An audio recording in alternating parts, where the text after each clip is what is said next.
Hey guys, at BV Manson here. Bet a lot of your undersides of your fenders look something like this. Well, what we want to do is we want to clean this up today and give it a good undercoating so it lives on for another 100 years, 150 years, 200 years. Let's just protect it for eternity. Okay, let's do that. Here's what we're going to do. And this is where your sandblasting cabinet can come in real handy. I've got myself some fine grit blasting compound inside of here. And basically, we're just gonna sandblast the bottom of this. Again, this is that really crusty one that we're gonna have to polish to, world peace effort on that, making that work. But we're just gonna sandblast this and get it nice and clean. Nothing too exciting here. Gonna make an effort at sandblasting this. Get this whole underside of this fender.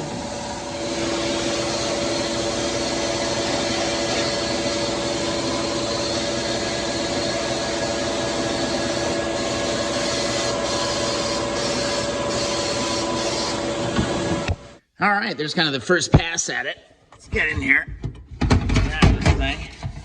See how much more work we got to do on it. Again, you want to get it pretty damn clean. But man, night and day difference already. Look at that. I think I got just a little bit more work to do kind of down in the middle of it. Down in here. Ooh, and I totally missed that whole side there. But guys, just get it as clean as you possibly can. We're already light years ahead of where we were. So I'm gonna spend a little bit more time in the sandblaster. All right, fresh out of the second round. And this looks damn good. I'm loving this. Might have one little spot to hit here, and then we're gonna be good to go to clean it up, give it a nice wipey wipe with the acetone. And then man, I know it's made for TV, but or as seen on TV, but Flex Seal does a great job of undercoating these things. So let's get to it. All right, we're close. I just need to get this little cable guide out of here. So flathead screwdriver should be able to push this out. And then we're gonna be ready to get this thing ready for some paint. One little piece at a time. Oh, it's close, it's close. Get it from this side. Don't wanna break these. I've never actually seen these little cable stays for sale anywhere. So if we can save it, we want to save it. We can clean this up, make it look real nice. All right, on to treating. All right, we just want to make sure we've got a nice clean surface. So again, respirator on. Hopefully you guys can still hear me. Grab your acetone. And let's just give the inside of this a nice good wipe. Let's make sure it's nice and clean before we go and apply our Flex Seal. I just happen to have that laying around in the shop.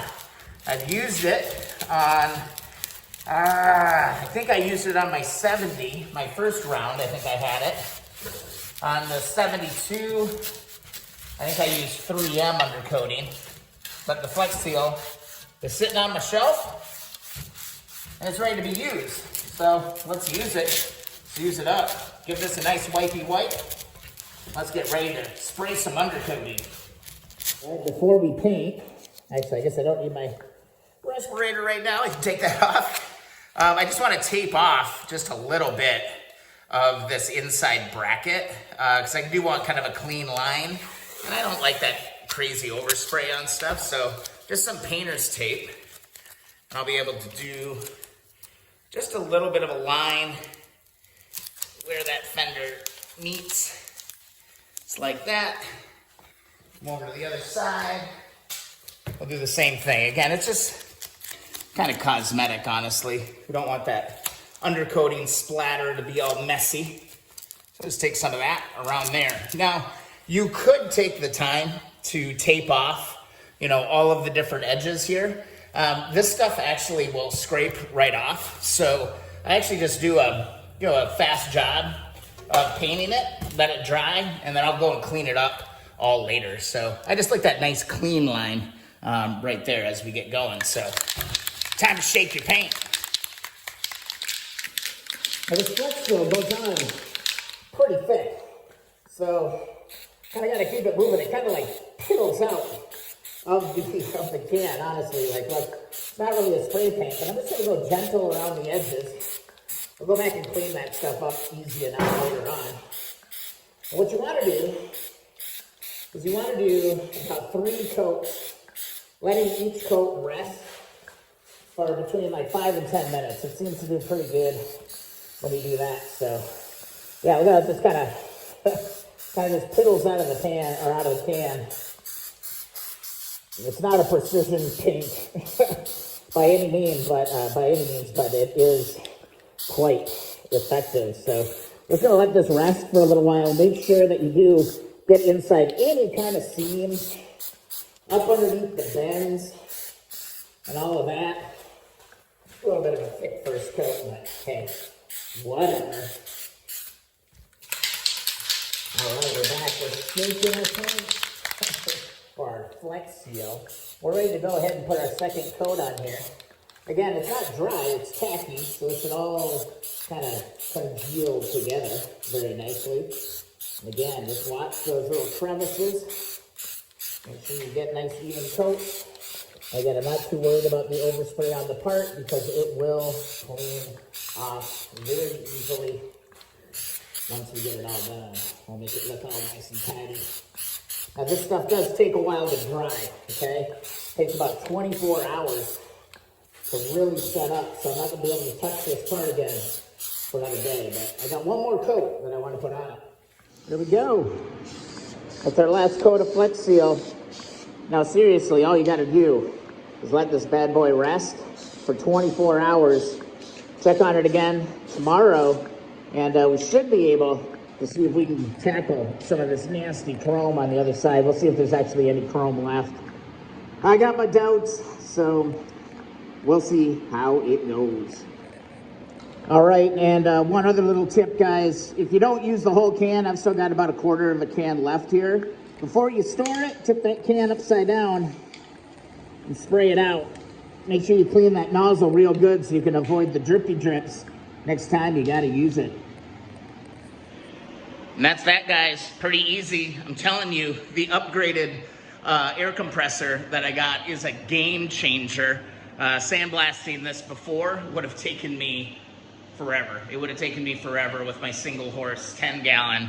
Now I've got my 6 horsepower 60-gallon sitting here, and I'm able to knock out a ton of stuff with this little sandblaster. I mean, I can get every part inside the sandblaster, pretty much except the frame, and the rear fender is kind of a Bearcat as well. But you know what?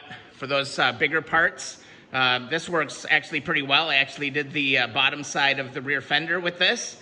And I tell you what, it actually worked out okay. Otherwise, of course, you can haul all this out and just use your regular blasting gun that way too. So guys, thanks so much for watching the video. Pretty simple stuff, nothing groundbreaking or anything, but we are making some serious progress on the CBCL conversion. Let's just call it the Apocalypse Bike. It's the Apocalypse Bike. That's what we're gonna call it, all right, guys? Thanks so much for watching. If you haven't already, please subscribe to the channel. Thumbs up those videos that you enjoy. Also, if you wanna support the channel, be sure to subscribe to the newsletter at keeponwrenching.com, or just share the videos, guys. Sharing the videos is one of the best things you can do for the channel. Thanks so much, guys. We'll see you in the next video or live stream.